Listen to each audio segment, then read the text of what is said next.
And the news there that was brought to us in his latest bulletin from Jake there, Brighton goalkeeper Matt Ryan has joined Arsenal on loan until the end of the season. Nobody better to ask about that. Martin Keown, this reshape, this rebuild is happening because we know that Mesut Ozil is in Istanbul, and it should be done, you would think, to Fenerbahce today. And now in comes a goalkeeper.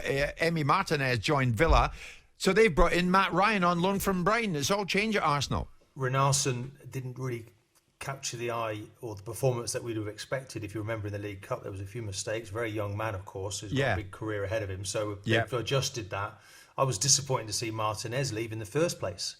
You know, when you consider he climbed a mountain last year to get into the team. But I imagine, you know, they couldn't afford to keep two, you know, what I would call first string goalkeepers. Financially, maybe they didn't see that was the right way forward. He's allowed to leave. So this is a good adjustment. Matt Ryan coming in.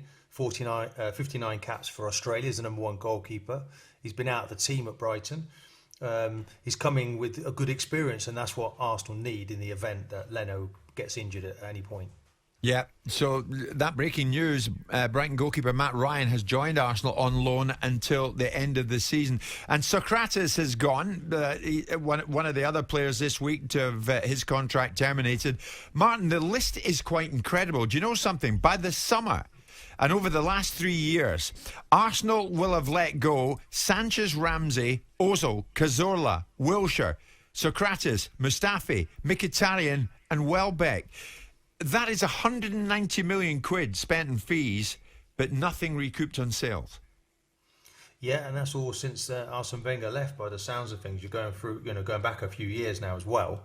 And that happens at every club.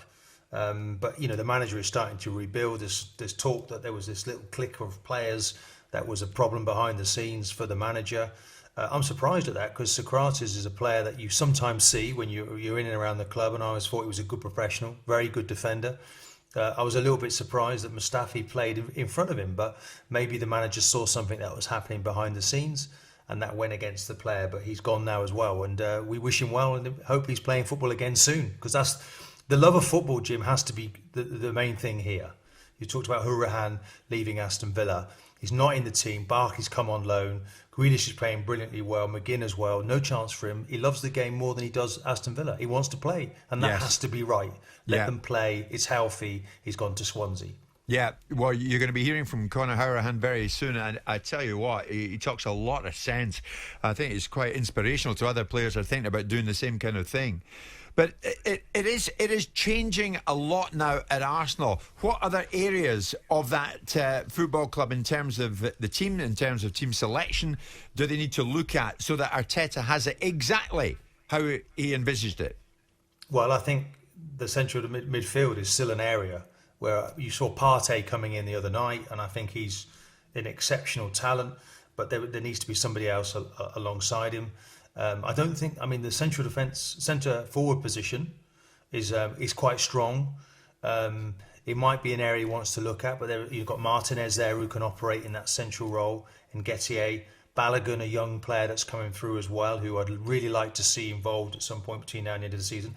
There is talk of perhaps another left back coming in, because Tierney, if he's not available, they haven't really got another naturally left-footed left back, so that would make sense as well. But I think is he going to have the money available? And there are still players maybe that he wants to move on. So some youngsters there that perhaps need experience and some loans elsewhere. So lots to do for the manager. But meanwhile, on the pitch, they've been a big improvement for Arsenal, and it's moving in the right direction. But, you know, there's a proud man. He won the FA Cup last year. That game tomorrow against Southampton is massive.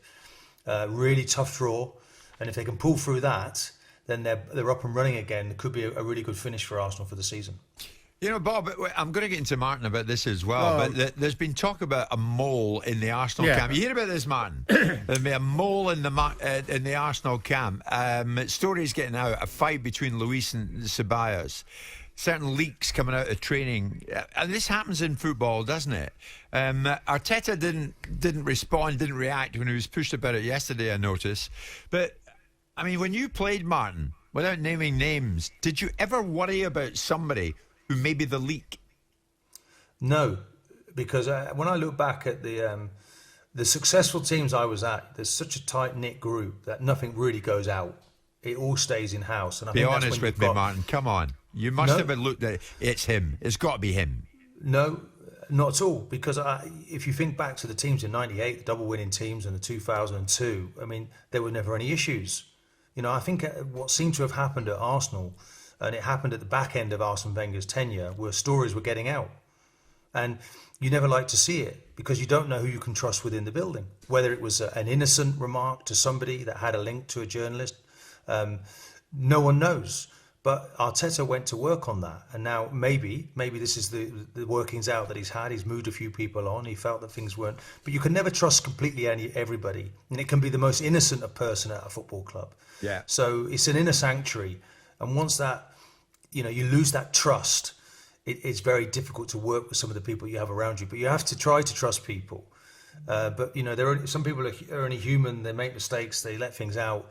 But really, the best groups are the most close-knit groups, and they're the ones that tend to be successful. No, I don't know. I don't even know. One thing I used to say to Arsene Wenger, sometimes I used to go into his sort of the coach's room after the game, and I say, "Well, look, don't say it in front of me because I'm not going to repeat it." But at the end of the day, I don't want somebody could use me to let this story out, and I don't want to be around that. And because I think in football you take the attitude, you don't trust anyone really when you're in that situation. But when it gets to that stage, it's a difficult environment, isn't it? And Arteta is starting again here with people that he feels he can trust going forward.